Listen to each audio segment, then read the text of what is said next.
Hi ಗುರು ನಮಸ್ಕಾರ, welcome to my YouTube channel. Punjab Kings ತಂಡದ ವಿರುದ್ಧ ರಾಯಲ್ ಚಾಲೆಂಜರ್ಸ್ ಬೆಂಗಳೂರು ತಂಡ ಭರ್ಜರಿಯಾಗಿ ಜಯ ಗಳಿಸಿದೆ. ಈ ಪಂದ್ಯದಲ್ಲಿ ರಾಯಲ್ ಚಾಲೆಂಜರ್ಸ್ ಬೆಂಗಳೂರು ತಂಡದ ಪರವಾಗಿ ಜಿತೇಶ್ ಶರ್ಮಾ ಅವರು ಕ್ಯಾಪ್ಟನ್ಸಿಯನ್ನು ವಹಿಸಿದರು.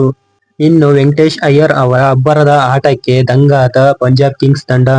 ಪಂಜಾಬ್ ವಿರುದ್ಧದ ಪಂದ್ಯದಲ್ಲಿ ವಿರಾಟ್ ಕೊಹ್ಲಿ ಅವರು ಅದ್ಭುತ ಅರ್ಧಶತಕ ಸಿಡಿಸಿ ಮಿಂಚಿದರು. ಇನ್ನು ಆರ್ಸಿಬಿಯ ಬೌಲಿಂಗ್ ಮಾರಕ ದಾಳಿಗೆ ಪಂಜಾಬ್ ಕಿಂಗ್ಸ್ ಪಡೆ ಸೋಲನ್ನು ಅನುಭವಿಸಿತು. ಇನ್ನು ಈ ಪಂದ್ಯ ಗೆದ್ದ ಬಳಿಕ ರಾಯಲ್ ಚಾಲೆಂಜರ್ಸ್ ಬೆಂಗಳೂರು ತಂಡ ಪಾಯಿಂಟ್ ಟೇಬಲ್ ಅಲ್ಲಿ ಅಗ್ರಸ್ಥಾನ ಪಡೆಯಿತು. ಅಗ್ರಸ್ಥಾನ ಪಡೆಯುವ ಮೂಲಕ ಪ್ಲೇ ಆಫ್ಗೆ ಕ್ವಾಲಿಫೈ ಆದ ಮೊದಲ ತಂಡ ಎಂಬ ಹೆಗ್ಗಳಿಕೆ ಪಡೆಯಿತು ಈ ಸೀಸನ್ ನಲ್ಲಿ. ಇನ್ನು ಮ್ಯಾಚ್ ನ ಹೈಲೈಟ್ಸ್ ಬಗ್ಗೆ ನೋಡೋದಾದ್ರೆ, IPL 2026ರ 60ನೇ ಪಂದ್ಯ Himachal Pradesh cricket association stadium ಧರ್ಮಶಾಲಾನಲ್ಲಿ ನಡೆಯಿತು. Royal challengers Bengaluru versus Punjab kings ತಂಡಗಳು ಮುಖಾಮುಖಿಯಾದವು. ಟಾಸ್ ಸೋತು ಮೊದಲು ಬ್ಯಾಟಿಂಗ್ ಮಾಡಿದ್ದ ರಾಯಲ್ ಚಾಲೆಂಜರ್ಸ್ ಬೆಂಗಳೂರು ತಂಡ ನಿಗದಿತ 20 ಓವರ್ಗಳಲ್ಲಿ 4 ವಿಕೆಟ್ ಕಳೆದುಕೊಂಡು 222 ರನ್ ಸಿಡಿಸಿದರು. ತಂಡದ ಪರ ವೆಂಕಟೇಶ್ ಅಯ್ಯರ್ 40 ಬಾಲ್ಗಳಲ್ಲಿ 73 ರನ್ ಚಚ್ಚಿದರು. ಇದರಲ್ಲಿ 8 ಬೌಂಡರಿ ಹಾಗೂ 4 ಬಿಗ್ ಸಿಕ್ಸ್ ಕೂಡ ಬಂದಿದೆ. ಇನ್ನು ವಿರಾಟ್ ಕೊಹ್ಲಿ ಅವರು 37 ಎಸೆತದಲ್ಲಿ 58 ರನ್ ಸಿಡಿಸಿದರು. ಇದರಲ್ಲಿ 4 ಬೌಂಡರಿ ಹಾಗೂ 3 ಸಿಕ್ಸ್ ಕೂಡ ಬಂದಿದೆ.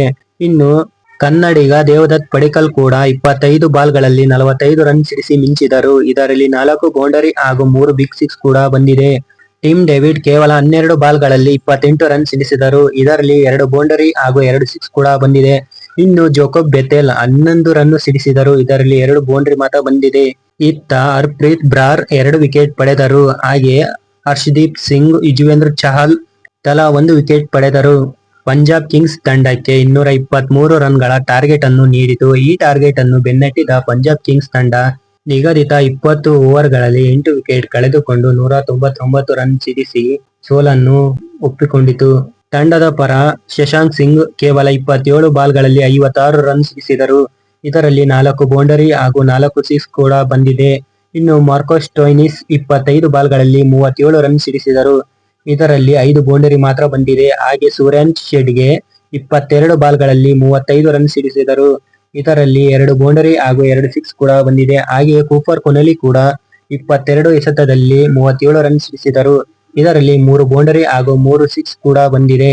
ಇತ್ತ ರಶೀದರ್ ಸಲಾಮ್ 3 ವಿಕೆಟ್ ಕಿತ್ತು ಮಿಂಚಿದರು. ಹಾಗೆ ಭುವನೇಶ್ವರ್ ಕುಮಾರ್ 2 ವಿಕೆಟ್ ಕಿತ್ತು ಮಿಂಚಿದರು. ಜೋಶ್ ಹ್ಯಾಜ್ಲ್ವುಡ್, ಶ್ರೇಯಸ್ ಶರ್ಮಾ, ರೋಮನ್ ಶೆಪರ್ಡ್ ತಲಾ 1 ವಿಕೆಟ್ ಪಡೆದರು. ಕೊನೆಯದಾಗಿ ರಾಯಲ್ ಚಾಲೆಂಜರ್ಸ್ ಬೆಂಗಳೂರು ತಂಡ ಭರ್ಜರಿಯಾಗಿ 23 ರನ್ಗಳಿಂದ ಗೆಲುವು ಕಂಡಿತು.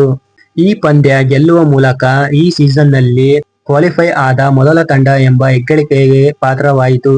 ನೀವು RCB ಅಭಿಮಾನಿ ಆಗಿದ್ದರೆ ಈ ವಿಡಿಯೋಗೊಂದು ಲೈಕ್ ಕೊಟ್ಟು, ಇನ್ನು ನಮ್ಮ ಚಾನೆಲ್ಗೆ ಯಾರು ಸಬ್ಸ್ಕ್ರೈಬ್ ಮಾಡಿಲ್ವೋ ಬೇಗ ಸಬ್ಸ್ಕ್ರೈಬ್ ಮಾಡ್ಕೊಳ್ಳಿ.